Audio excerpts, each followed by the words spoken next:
check this out. I'm not going to say it's mine. I'm just saying I'm grabbing it. I want to be a part of it. And that's America only. There's no wiggle room. It's America only. No. Listen to me. America only. That means everyone else gets nothing. That means they don't get our attention. They don't get our time. They don't give our talent or treasure. They get nothing. We're not going to Nigeria to fight the Muslims for you. We're not doing that. We're not going to Mexico and give you money for sewage treatment plants. We're not going to Ukraine and fund your border and your biolabs. We're not going anywhere. We're not doing anything. Anything. It's America only. You want to know what America only looks like?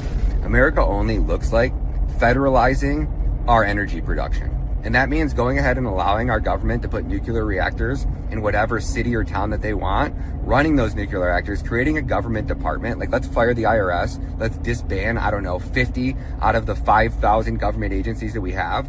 And let's take all of those employees and let's put them to work. And by work, I mean federalizing oil production, energy production. And then you allow your government to make all of the profits off natural resources like Saudi Arabia does, and they don't have income tax or property tax or any taxes like that. They don't need sales tax in these countries, because their government makes so much profit and so much money off selling the energy to the world that they don't have to tax their citizens. And then you start looking at things like this, like, yeah, that sounds like a great idea. How much faster would our economy recover if none of us had to pay sales tax, if none of us had to pay income tax? Would we really need a government to put money into a 401k and manage a 401k when we have assets like Bitcoin that appreciate at the worst 28% every year over a 4-year period? The worst 4 performing years of Bitcoin, back to back to back, the average return was like 26.8%. That's insane. Imagine if your 401k gained 28% every year. If you're lucky and you have a good 401k manager, you're pulling in maybe 10, maybe on like a really good couple years, maybe 15%. But the dollar is getting devalued at a rate of 7. So then you're really only making 7% at best. And if you take the fees out of that, you might be making 5% on top of the devaluation of the dollar.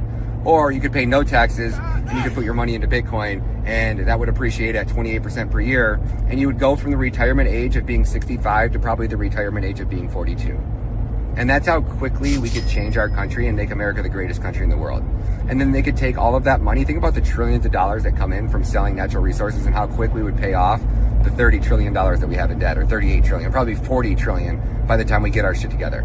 So your government would still be able to spend recklessly. It would make more money than they know what to do with. It would be able to spend radically.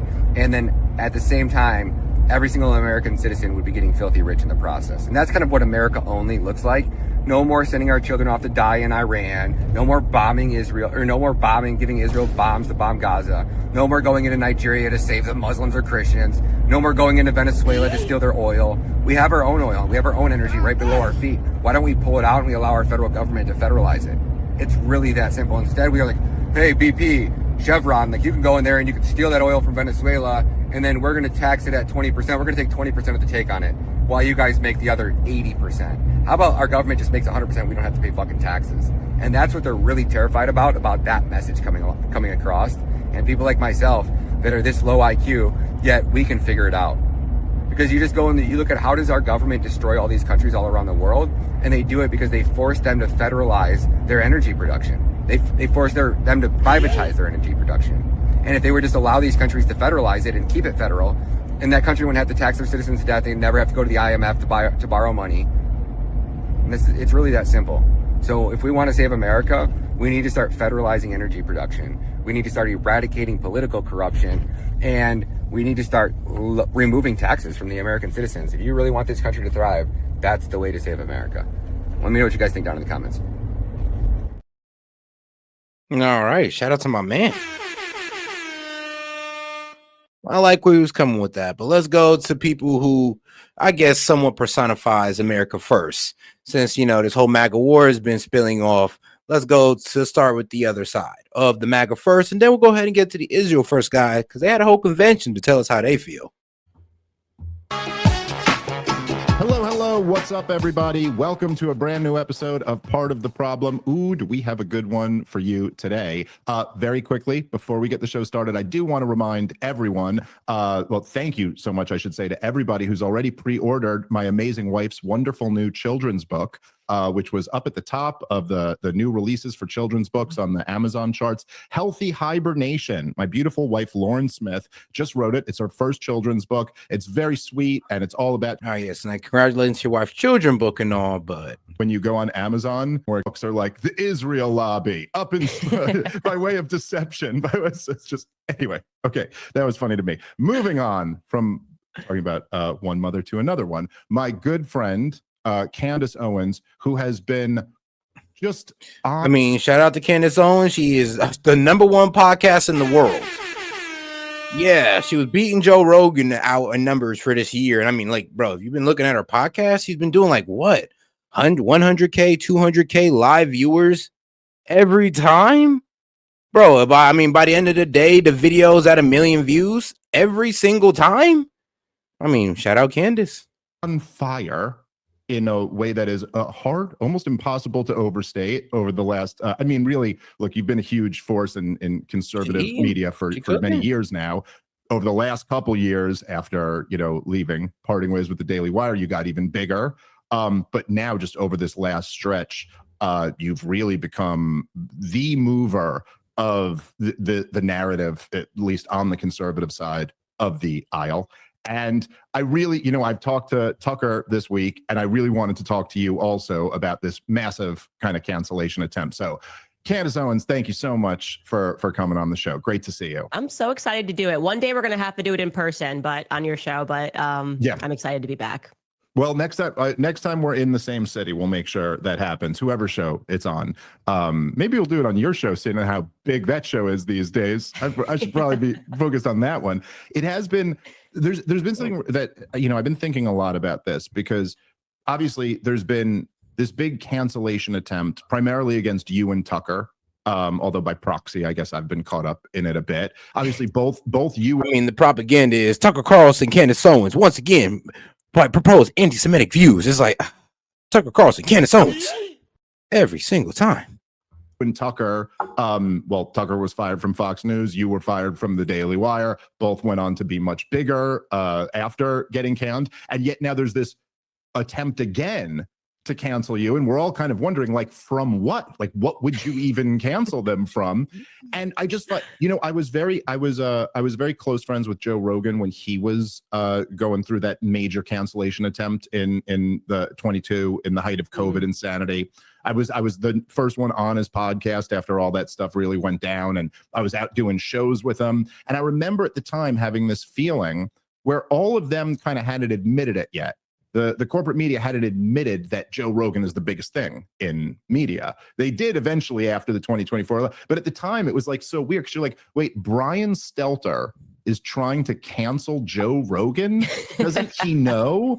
And so anyway, as Mark Levin is openly calling for you and Tucker's cancellation, and Dinesh D'Souza, people like this are openly calling, it is just funny because you're like, objectively right now, you and Tucker are the two biggest conservative political commentators. This is just undeniable. And so their plan right now is, we want to cancel #1 and #2. This is just like, how do you even get away with doing that when the people have already told you they're on their side, not yours? Right.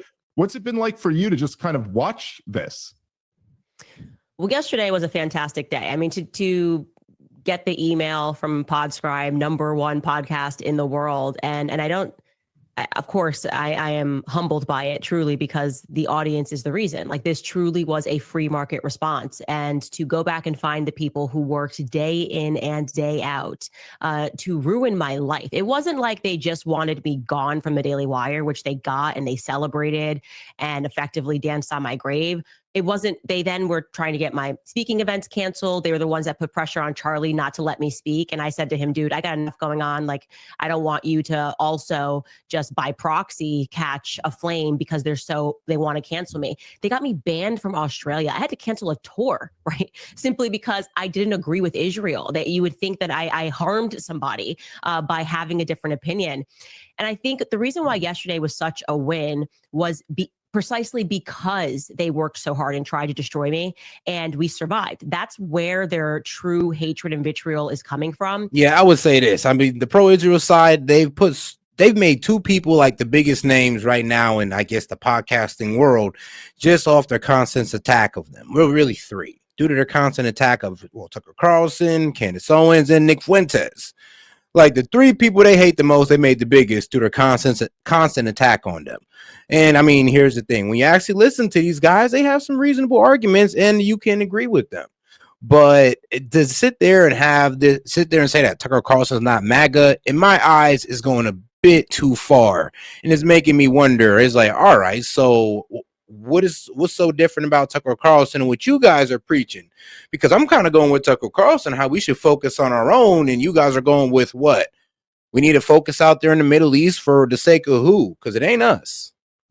Is the fact that we survived a virtual assassination attempt, right? It's like we shouldn't have survived it, but given everything they did, and even the element of how they wanted me to be fired, like the element of surprise for Tucker to be fired. He's doing a show on a Tuesday, suddenly on a Wednesday, he doesn't even get to say goodbye to his audiences.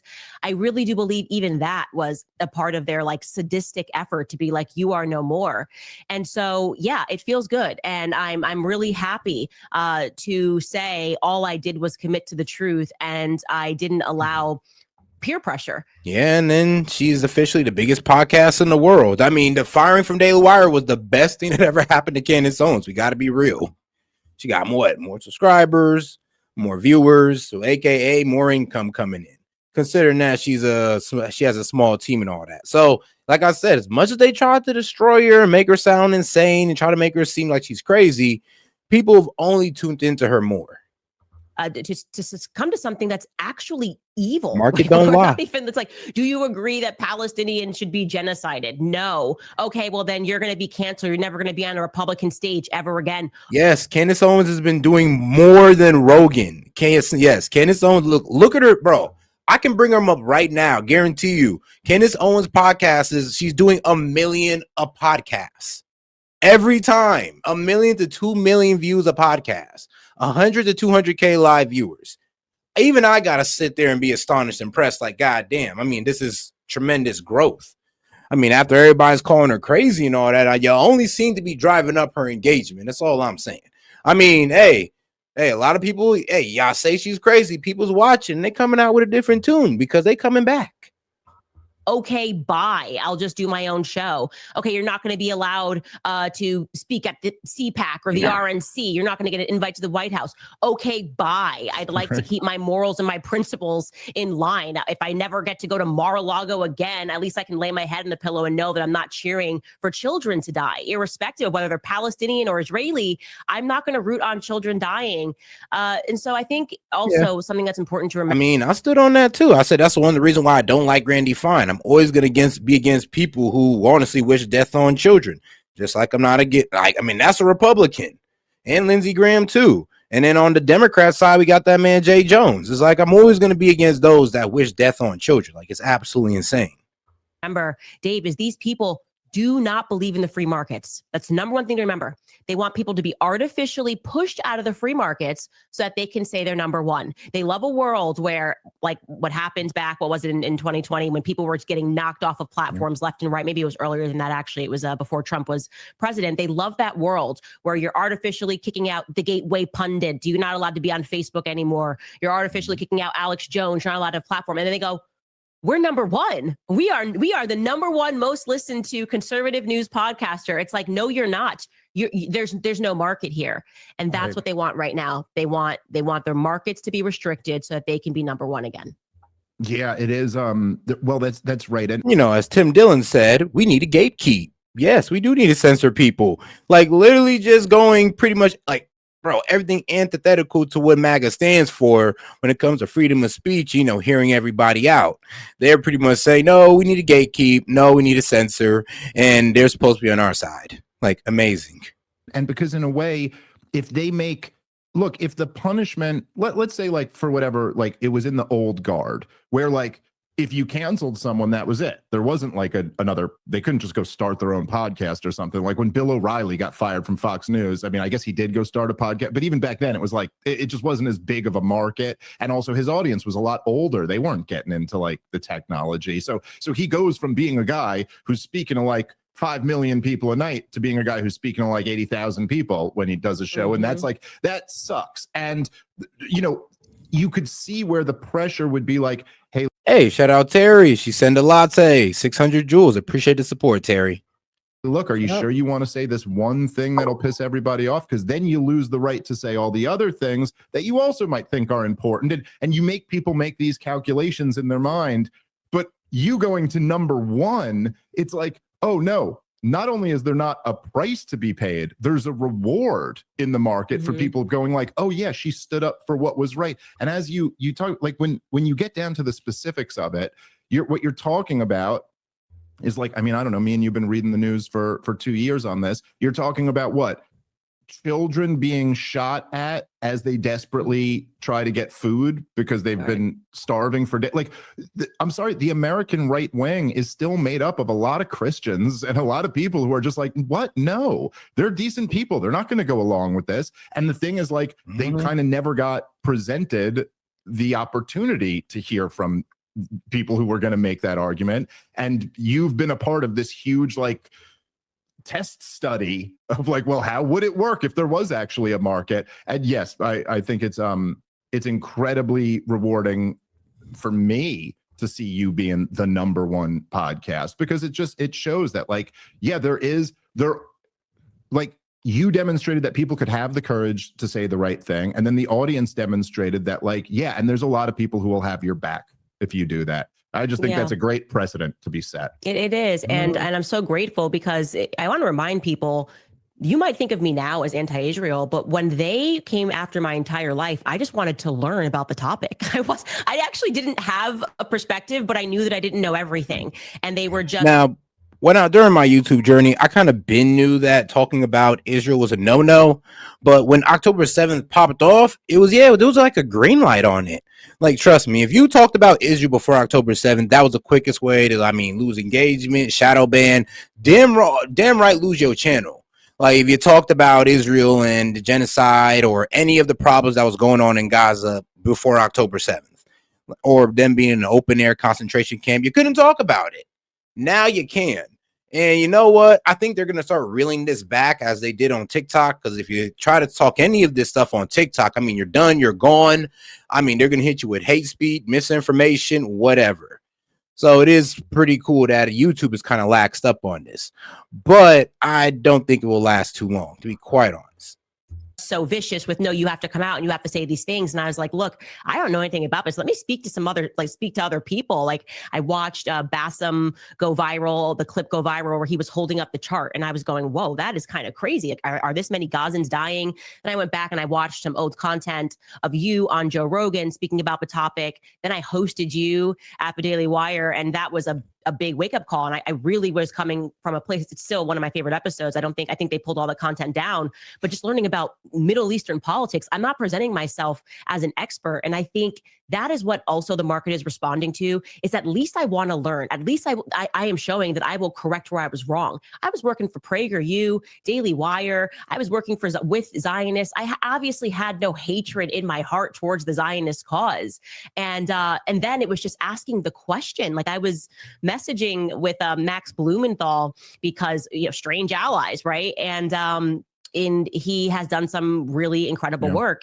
And I went back and I found these messages from a time where I simply retweeted Max Blumenthal on something that he said about Kyrie Irving that I agreed on. So it wasn't even about Israel.